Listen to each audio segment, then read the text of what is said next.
down 300,000. Careful. Not for that thing. They're always glad you're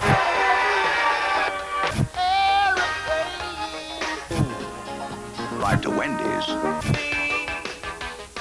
Help, I'm wide and I can't get down. Oh, okay. Don't show the tape till... Hey-oh! Okay, we've talked about how to keep your panels tidy. We've talked about how to realize the flow of a page, how to keep your panels readable. And now, in the words of Rafiki, it is time. That's right, we're going in whole hog for this one and talking about comic panel composition, a subject so large that it takes a massive 15-minute video to talk about it. So fasten your seatbelts, put your tray in the upright position, and be sure to stow anything in the above compartment because we are gonna fly through this video. Yeah! Panel composition, simply put, is the ability to take an idea and break it down into smaller, digestible bites. Now, I've gone over this concept over and over in videos before, but it is still true. This concept encompasses the entirety of what it means to be a storyteller in comics. You have to have a story first, and a script helps, and then you, the artist, have to translate the idea into a series of images that describe your story. But what goes in each and every one of those panels, and how do you determine that? Well, let's take a look at the page that I'm inking right now. No, not the nice pretty one that's on screen. Let's look at the one before we got here, the boring script version. Ah, yes, here we go. Pretty dull, right? Words. Hate them. But let me try to break it down for you so that we can understand the many elements of this complex fight scene that I'm working on. While the details of this page may be different from what I have originally written in this draft, the ideas remain the same. I have a magician and a rabbit fighting my main character, Dakin of Cretagor. This primary idea needs to remain throughout the page. My secondary concept is this is the turning point in the fight where Dakin gains the upper hand in the fight, so when I was writing, I came up with a few ideas on how to show these ideas visually. So Dakin on the previous page grabbed the magician, so I need the rabbitkin to react to that in some way. You'll notice this isn't a normal rabbit, this is like a herringon from D&D, but I can't say herringon because Wizards of the Coast will kill me if I do. In this case, it's tossing the hat that she uses to teleport in front of her so that she can jump in and use that momentum to kick Dakin in the head as she flies through the portal. Now, Dakin is on the defensive again, and the magician has one last trick to try to take him out. The magician pulls out a small amulet with a bit of magic power in it and lobs a spell at Dakin. Now I've put myself in the position of my main character. How do I convey that he is turning the tide of the battle while all I've done is raise the stakes? I need one killer panel to show off how Dakin is going to win and why his skills are better than his opponents. And that's where I had the idea of Dakin using the teleportation hat to absorb and teleport the fireball back at the magician. Okay, so that's the anatomy of this page, so how do I use panel composition to convey these ideas? First things first, I need to determine my panel transitions. Comic panel transitions are basically how you move the story along from panel to panel. Think of a movie scene and how the director cuts the scenes using a long take, a short take, jumpy cuts, or that sliding cut that's used a lot in Star Wars.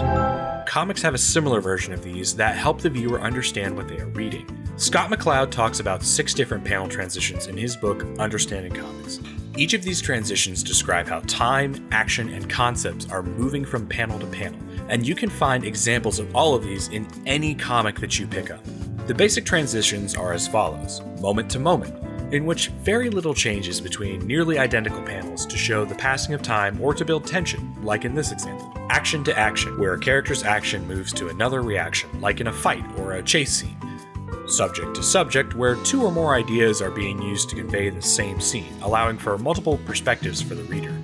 Like a reaction from 2 different characters who are opposites. Scene to scene, where we are moving through time and space at a significant rate to move the plot forward or backward, like a flashback or a city change, or maybe a transition from childhood to adulthood.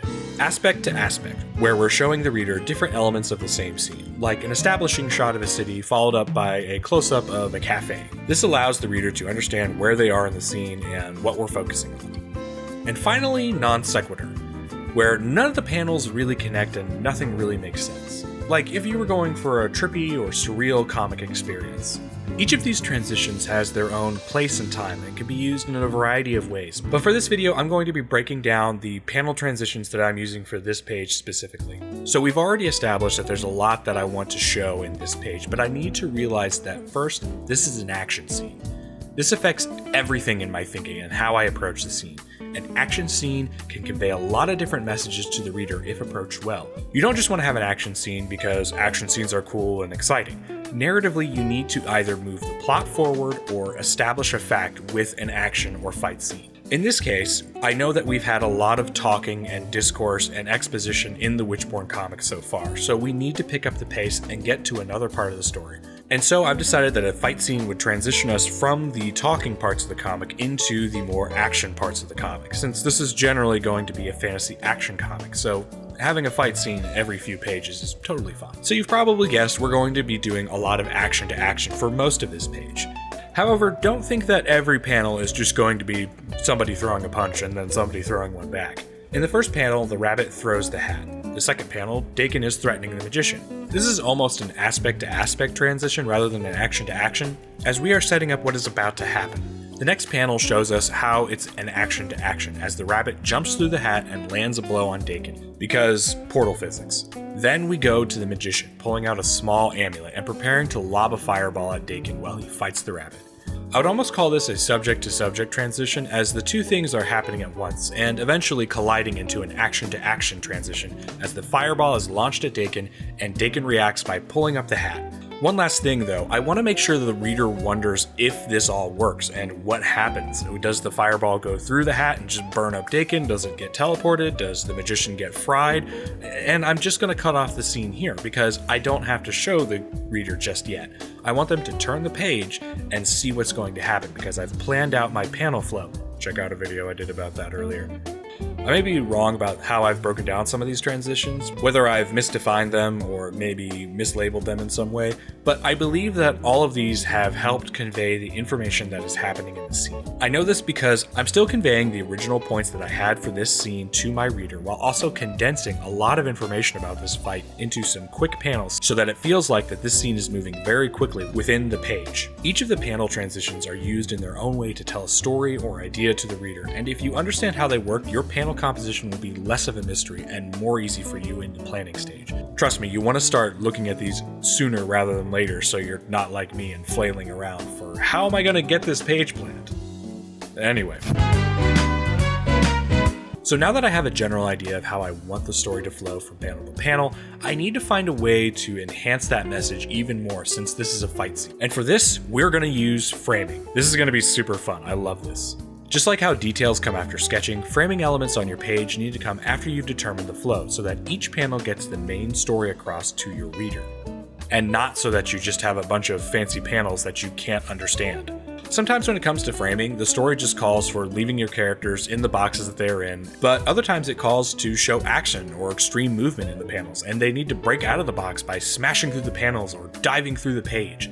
This is where things can get a little bit more artistic and interpretive. As a comic book artist, you don't want to get stuck in the idea of what happens in the panels stays in the panel, or whatever is going on the page needs to be 100% literal. For example, on the page I'm working on now, I have the rabbit throwing the magic teleporting hat. Her arm is breaking through one side of the panel to show how hard she's thrown the hat. By pushing her action into the space the readers assume that there won't be any action, enhances her throw and makes it feel more visceral and real, enhancing the reader's experience by doing the unexpected. The hat itself is also breaking through the panel all the way into the next panel, showing where it's traveling or what her target is.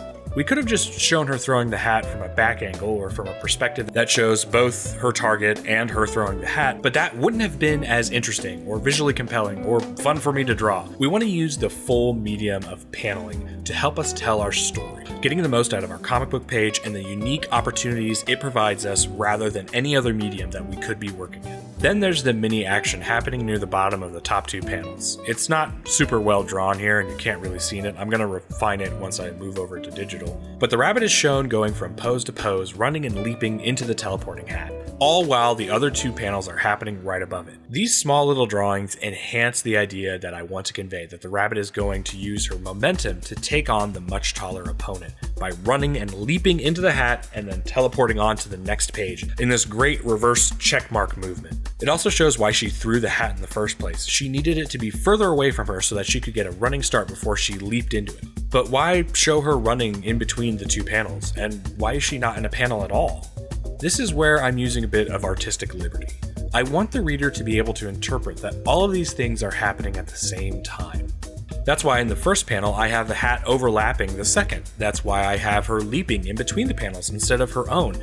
If she had her own panel just for running, we would assume that that's happening after Dakin has grabbed the magician, or before she threw the hat. I need it to happen at the same time as the other two panels.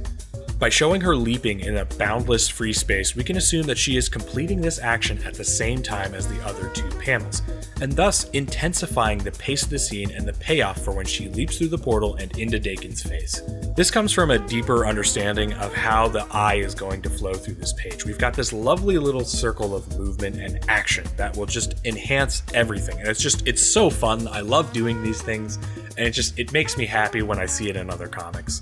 Because we wouldn't have been able to show all of these things at once in the same intensity if we were having to jump back and forth from seeing the scene like in an action movie with too many cuts, just like, one panel here for each action.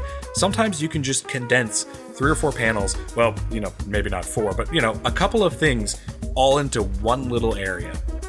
It just makes me so excited. I love doing this stuff. You can see this not only in action scenes, but in other comics as well that break the barrier of what's expected or what is conventional in comics and embracing the artistic.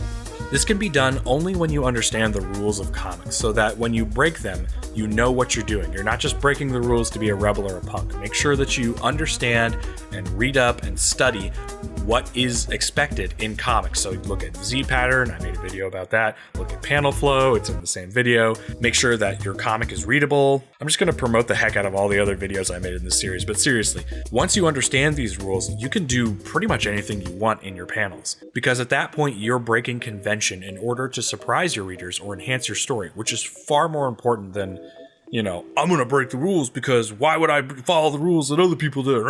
It's not a phase, Mom! Okay, so we know what we want for this scene, and we know how we want to convey it. We have a pretty good idea of how we want our panels to flow together and an artistic way of conveying our story. So now it's time to pull it all together. This can take several iterations and many sketches before you're ready to put ink to paper, and even after that, you may still edit it when you move to the digital side of your comic.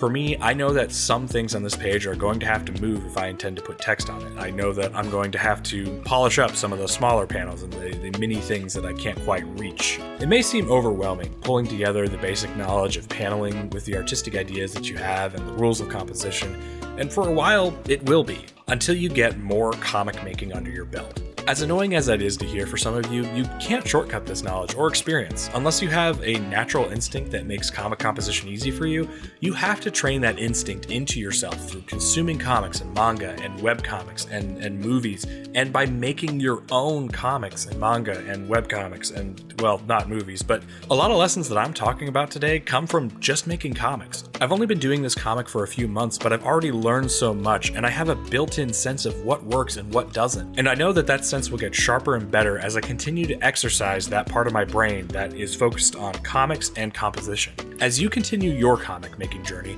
make sure to observe what panels catch your eye or what may not work in your story. Observe and learn how to identify what makes your comic feel right. And soon enough, as you work, you'll find yourself with your own comic book sixth sense that allows you to see beyond just the panel and into the story that you want to create through the medium of comics. So does this mean we're done? Are we out of stuff to talk about with comic paneling? Probably not. So let me know in the comments what you want to hear me talk about next, or what I missed in this video. I love talking about comics, and I love making them, so I'm more than happy to answer any questions or cover any topics that will help you on your comic journey. So if you have a question, drop it in the comments. If you like this video and want to see me make more, like, subscribe, and do the things that the YouTube algorithm demands, or they'll throw me out in the street and I'll have nowhere to go. Not really, this isn't my main source of income, but it is your main source for comic knowledge paneling from me, so support, please. Stupid improv aside, I love hearing from you, and thank you so much for watching and supporting me. You can bet I'll be back with more awesome comic knowledge. But until then, go make something awesome.